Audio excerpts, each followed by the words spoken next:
All right, come on, down the stairs.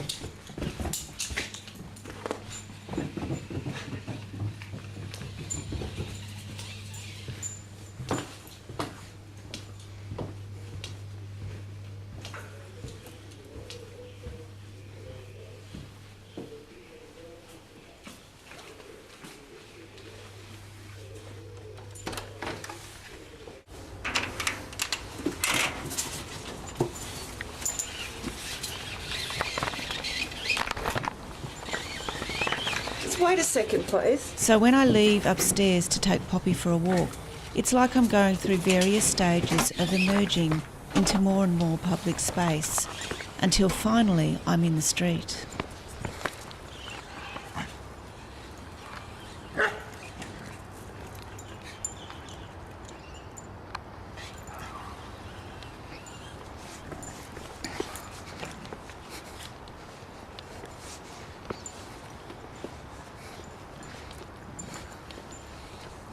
The road goes with the house, says Bachelard. Each one of us, then, should speak of his roads, his crossroads, his roadside benches. Each one of us should make a surveyor's map of his lost fields and meadows.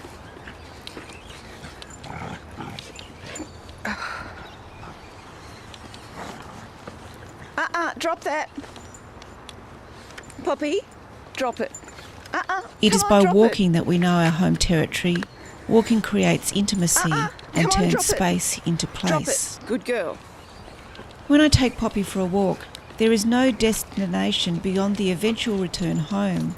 We always walk in some kind of circle, and, like a sitcom, we end nowhere different from where we started. But along the way, we encounter places where small events have happened, and we make small new memories. This route I take with Poppy, which varies whimsically, is dotted with places at which things have happened. The place where Poppy broke the lead and chased a cat, the stinky drainage hole that Poppy loves, the houses that are interesting to Poppy because other dogs live there. We walk away from home in order to go back home.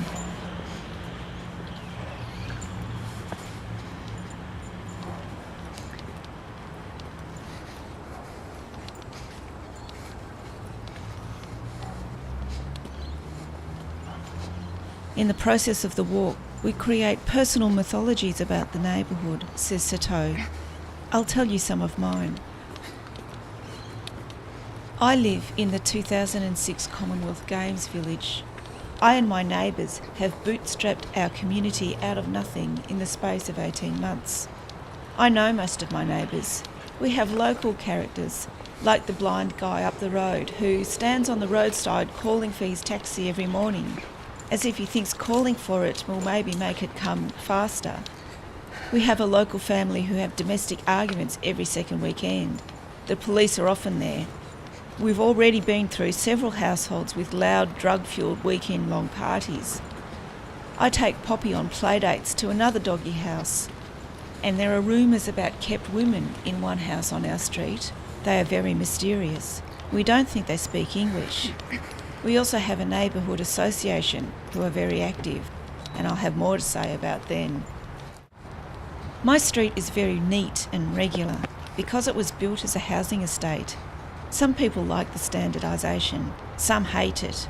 But even if we live in standardised houses, the people aren't standardised. We are very multicultural in the Commonwealth Games village, now known as Parkville Gardens. We also have some poorer people among us, because there is some state subsidised accommodation. A huge aged care home is currently being constructed.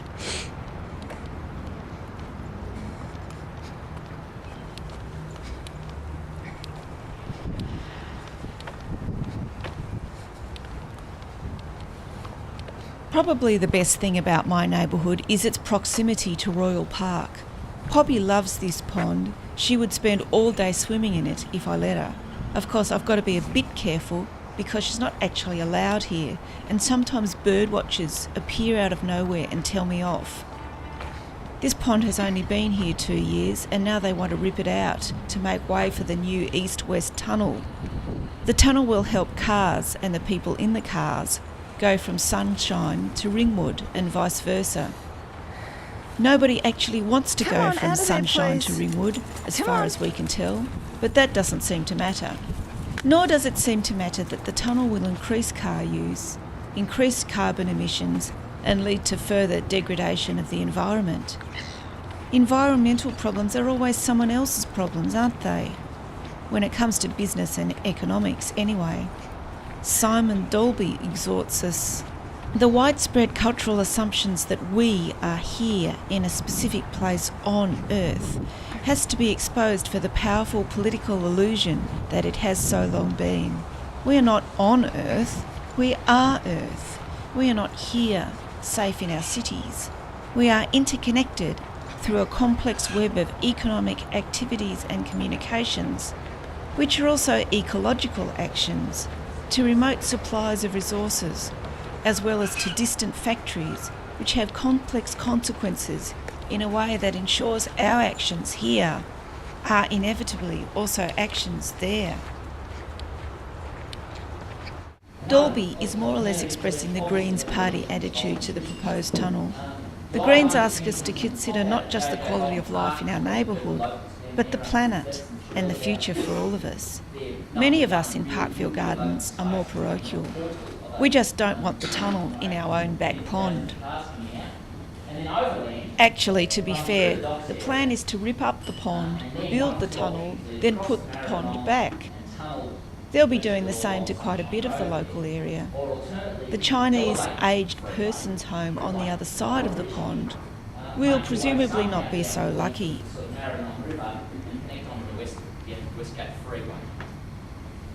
This would be about 3 times as expensive as that Eastlink freeway that they just opened out in the east-west, the Mitchell-Frankston freeway. But there's no way it will be a self-funding project. It would need massive injection of public, state and federal money into it. When we bought in, the majority of us bought in because of the green plan that was offered to the state and This is Yvonne. She's the leader of the Parkville Gardens Residents Association. We are at a community meeting about the tunnel. Up on stage is our local Greens MLC. His name is Greg Barber. Yvonne is very active. About 2 months ago, Yvonne and the other committee members sent out their first Parkville Gardens newsletter. The major item was an exhortation to every household to keep their front gardens neat. At the social event held in April, fear and trembling over the state of the neighbours' front gardens was a hot topic. Most of the offenders are renters. The Parkville Gardens Residents Association hates renters.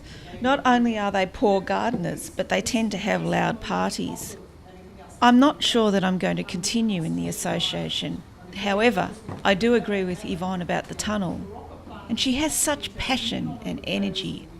Energy is always admirable.